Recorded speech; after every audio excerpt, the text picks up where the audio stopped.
औज़ुबिल्लाहिमिनश्शैतानिर्रजीम बिस्मिल्लाहिर्रहमानिर्रहीम रब्बि इश्रह ली सदरी व यस्सिर ली अमरी वहलुल उक़दतम मिन लिसानी यफ़क़हू क़ौली। अस्सलामु अलैकुम, welcome to my channel DNF। दो पहली प्रॉपर्टीज हम पढ़ चुके हैं। सबसे पहले हमने पढ़ा है कि अरेंजमेंट ऑफ मॉलिक्यूल्स या पार्टिकल्स। उसके बाद हमने शेप के बारे में देखा है। अब हम देखते हैं तीसरी जो प्रॉपर्टी है वो है वॉल्यूम।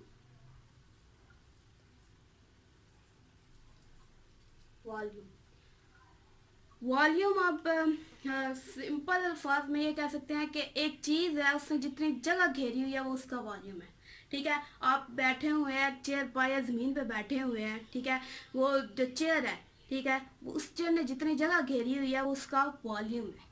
ठीक, अब सॉलिड्स है, सॉलिड का वॉल्यूम कैसा होगा? ठीक है, जो सॉलिड्स होते हैं उनका वॉल्यूम फिक्स होता है, इनका वॉल्यूम फिक्स होगा। ठीक है, और लिक्विड और गैस हैं जो उनका वॉल्यूम फिक्स नहीं होगा। सॉरी, जो लिक्विड्स हैं उनका वॉल्यूम फिक्स होगा, जबकि गैस का वॉल्यूम फिक्स नहीं होगा।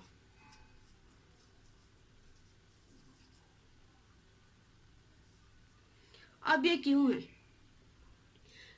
जो सॉलिड और लिक्विड्स हैं, सॉलिड के तो समझ आती है कि इसकी जो अरेंजमेंट ऑफ पार्टिकल्स है वो बहुत ज़्यादा टाइट है। ठीक है, टाइटली पैक्ड होते हैं। इस वजह से क्या है कि जी उसका वॉल्यूम भी फिक्स होता है कि एक टेबल ने जो जगह घेरी हुई है, ठीक है, वो ही रहेगी। ठीक है, उसके बाद दूसरा है जी जो लिक्विड है, लिक्विड का भी वॉल्यूम फिक्स होता है। ठीक है, अगर आपने 1 लीटर पानी लिया हुआ है, ठीक है, वो चाहे आप ग्लास में ले लें, बड़े मग में ले लें, या फिर किसी जग में डालें या किसी टब में डालें। ठीक है, वो बर्तन का साइज इंक्रीज हो सकता है लेकिन लिक्विड का वॉल्यूम तो वही रहेगा ना। ठीक है, तो गैस है, गैस को आप जितनी जगह दें वो उसी ही जगह में फैल जाती है। ठीक है, जस्ट लाइक आप ये कह लें कि जिस तरह से आप परफ्यूम स्प्रे करते हैं ना। ठीक है, परफ्यूम जब स्प्रे करते हैं वो आप पूरी की पूरी वो जब बोतल तो है ना अपने ऊपर लगा देते, थोड़ी सी स्प्रे करते हैं ना, अब वो गैस होती है, ठीक है, कंप्रेस गैस होती है, तो वो क्या करती है, वो पूरे के पूरे कमरे में उसकी स्मेल आना शुरू हो जाती है। ठीक है, मतलब कि वो पूरे के पूरे कमरे में वो जो गैस के पार्टिकल्स होते हैं वो फैल चुके होते हैं।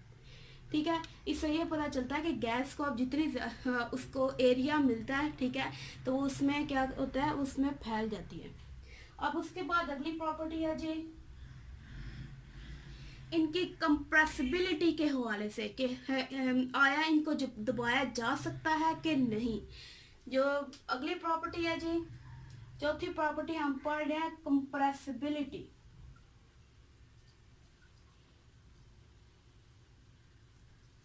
कंप्रेसिबिलिटी के हवाले से कि सॉलिड्स को क्या दबाया जा सकता है? No, not compressible.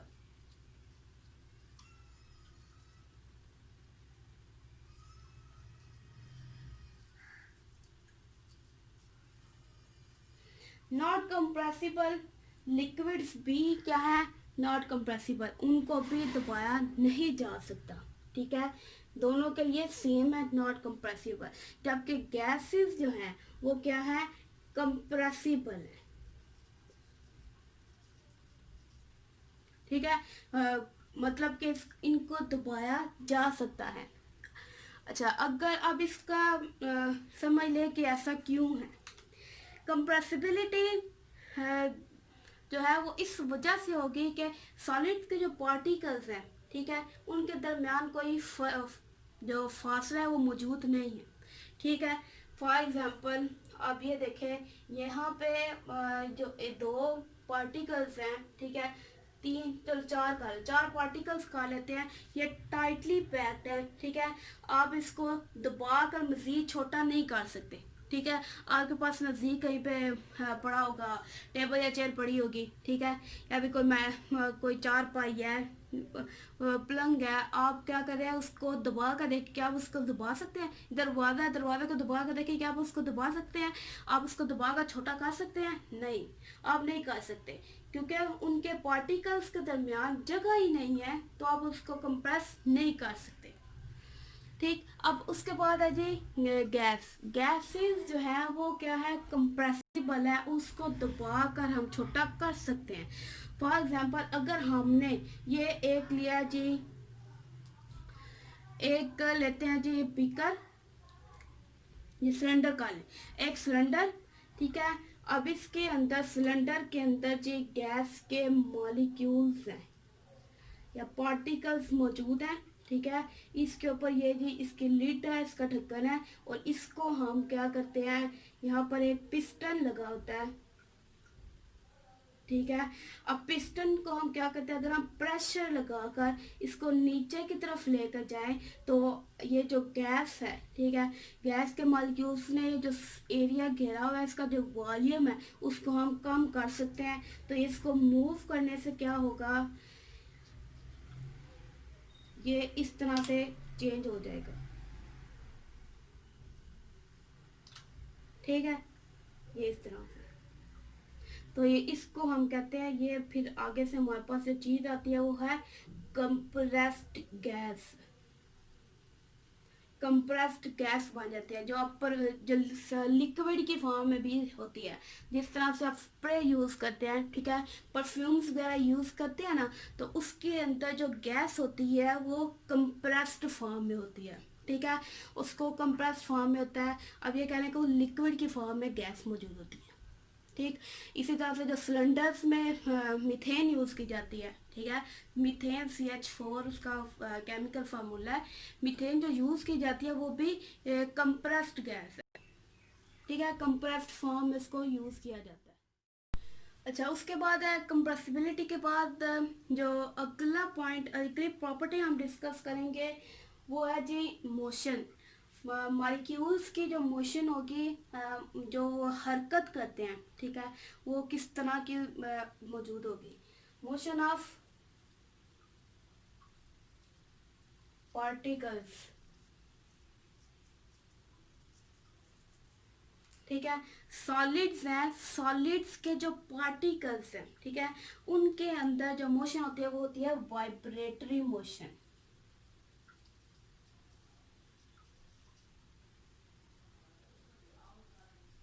Vibratory motion, vibratory motion, वो जो कहते हैं ना थरथराहट सी, आप वो अपने मोबाइल फोन्स को भी वाइब्रेटरी मोड पे लगाते हैं, ठीक है। तो उसके अंदर होता क्या है कि ये जो पार्टिकल्स है ना, ठीक है, ये क्या से क्या होता है, इनके अंदर जो मूवमेंट होती है वो वाइब्रेटरी है। क्यों है कि इनके दरमियान जगह नहीं है, ठीक है। तो जब ये हरकत करते हैं, ये वाला पार्टिकल इसके साथ टकरा कर वापस आता है, ये इसके साथ टकरा कर वापस आता है, ये यही। तो ये इस नीचे से भी टकरा कर ऊपर वापस आ जाता है, जो ऊपर वाली लेयर मौजूद होती है उससे टकरा कर भी नीचे वापस आता है। तो ये क्या होता है, back and fourth up and down जो मूवमेंट होती है उसकी वजह से क्या होता है, उधर से कहते हैं थरथली सी लग जाती है, ठीक है। वाइब्रेटरी मोशन उसी को कहते हैं कि वो अपनी ही जगह पर रहकर वो जो मूव करता है वो वाइब्रेटरी मोशन है, ठीक है। उसके बाद है लिक्विड। अब लिक्विड है जो, उनके अंदर दो तरह की मोशन होती है, एक होती है वाइब्रेटरी और दूसरी है रैंडम, ठीक है। एक है वाइब्रेटरी, दूसरी है जी रैंडम। रैंडम मतलब अब ये कह लें, रैंडम मोशन में क्या होगा कि एक मॉलिक्यूल है, ठीक है, दूसरा मॉलिक्यूल, ये इस तरह से जो मॉलिक्यूल्स हैं ये इन दोनों के दरमियान अट्रैक्टिव फोर्सेस होती हैं, ठीक है। अट्रैक्टिव फोर्सेस है, अब इस अट्रैक्टिव फोर्सेस की वजह से एक दूसरे के साथ बंधे हुए होते हैं, ठीक है। अब ये अट्रैक्टिव फोर्सेस की ही वजह से क्या होता है कि ये लिक्विड्स भी नॉन कंप्रेसिबल होते हैं, ठीक है, तो इनको कंप्रेस नहीं किया जा सकता, ठीक है। ये अट्रैक्टिव फोर्सेस हैं कि एक जिस तरह आप पानी को उंडेलते हैं, ठीक है, आपने क्या किया जी, आपके पास एक बीकर है, ठीक है, और एक छोटा बीकर है।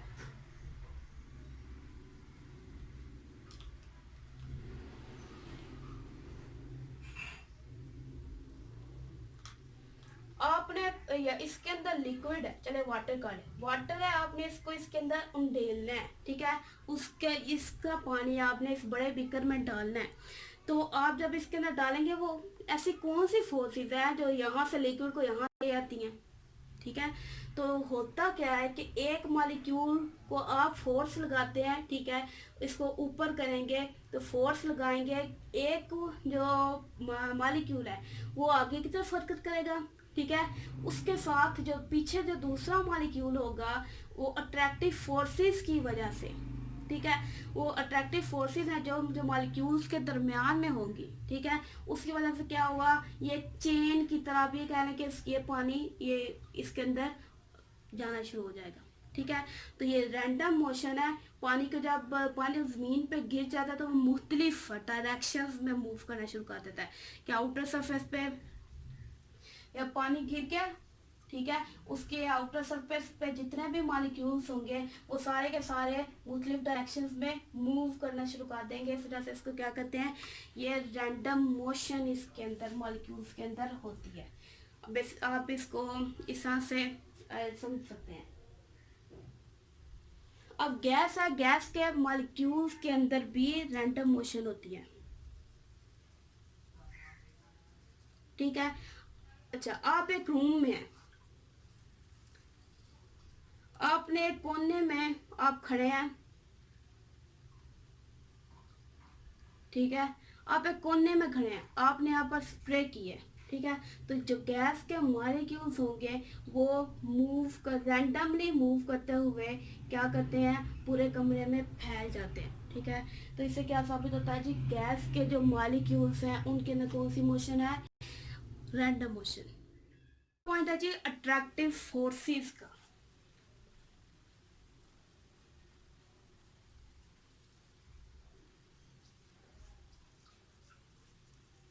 अट्रैक्टिव फोर्सेस के जो मॉलिक्यूल्स हैं या पार्टिकल्स हैं उनके दरमियान अट्रैक्टिव फोर्सेस मौजूद हैं या नहीं, और अगर मौजूद हैं तो वो कितनी स्ट्रॉन्ग है, ठीक है। जो ठोस के मॉलिक्यूल्स हैं, ठीक है, उनके अंदर जो अट्रैक्टिव फोर्सेस हैं वो बहुत ज़्यादा होती हैं, ठीक है।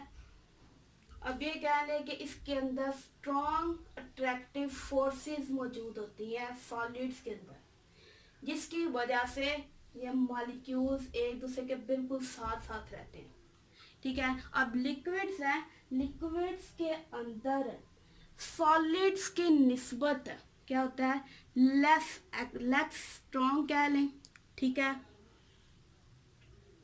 या फिर ये कह लें कि कंपैरेटिवली लेस अट्रैक्टिव, ठीक है। लिक्विड्स के अंदर लेस अट्रैक्टिव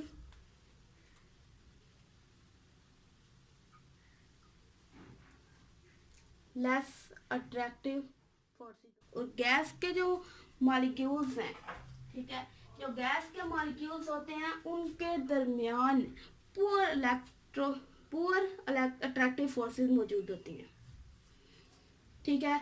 यानी कि ये एक दूसरे के दरमियान को अट्रैक्ट करना इनके लिए तकरीबन नामुमकिन होता है, ठीक है। अच्छा, तो हमने कितनी प्रॉपर्टीज पढ़ ली हैं। सबसे पहले हमने क्या देखा, पार्टिकल्स की अरेंजमेंट के बारे में, ठीक है।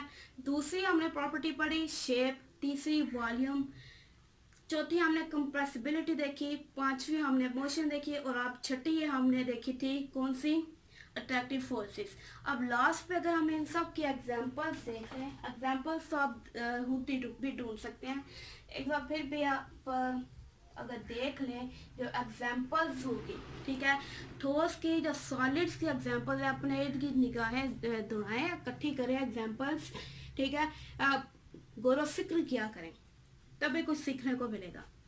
सॉलिड्स हैं, ठीक है, उनके एग्जांपल्स में कौन कौन सी चीजें आ जाती हैं, टेबल, चेयर, बुक, ठीक है, ये सारी की सारी, और भी बहुत सारी हैं, ठीक है, लेकिन हम इधर अभी हमने सिर्फ 3 लिखे हैं। लिक्विड है, लिक्विड के अंदर कौन कौन से एग्जांपल्स आ जाते हैं जी, वाटर सबसे कॉमन, इसके बगैर आप जिंदा भी नहीं रह सकते। Water, milk,